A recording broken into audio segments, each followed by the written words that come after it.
அகத்தியமே சத்தியம், சத்தியமே அகத்தியம். வணக்க நண்பர்களே, இது அஸ்ட்ரோ சுரேஷ். இன்றைய ஒரு நிமிட ஜோதிட பதிவில் நம்ம பார்க்க போகிற தலைப்பு, உங்களுடைய காதல் ஏன் தோற்கிறது, இதற்கான ஜோதிட விதிகள் என்ன அப்படிங்கிறத பற்றி நம்ம இன்றைக்கி பார்க்க போகிறோங்க.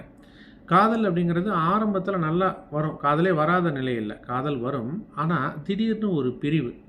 அதற்கு காரணம் உங்களுடைய ஜாதகத்தில், ஆண் ஜாதகமாக இருந்தால் குறிப்பாக சுக்கிரன் 6ஆம் இடத்துலையோ அல்லது 8ஆம் இடத்துலையோ அல்லது 6-8 அதிபதிகளுடன் தொடர்பில் இருந்தது அப்படின்னா இந்த காதல் உறவில் அடிக்கடி கருத்து வேறுபாடுகள், சண்டைகள் ஏற்படலாம்.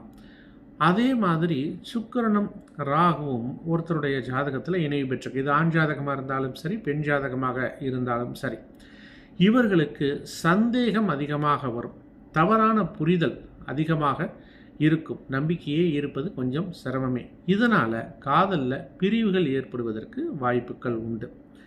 சரிங்களா? அதாவது சுக்கிரன் 6-8 பாவங்களில் இருந்தாலோ அல்லது அதிபதிகளுடன் தொடர்பு பெற்றிருந்தாலோ அல்லது சுக்கிரன் ராகு இணைவு இருந்தாலோ இவர்கள் காதலில் கொஞ்சம் கவனமாக இருக்க வேண்டும். நண்பர்களே, உங்களுடைய ஜாதகத்தை பார்க்கணுன்னாலும் அல்லது ஜோதிடம் கற்றுக்கொள்ள வேண்டும் என்று விரும்பினாலும் என்னை தொடர்பு கொள்ளுங்கள்.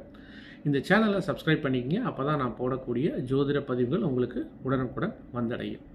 மீண்டும் மற்றொரு பதிவோடு நாளைக்கு நான் உங்களை சந்திக்கின்றேன். அகத்தியமே சத்தியம், சத்தியமே அகத்தியம். நன்றி நண்பர்களே.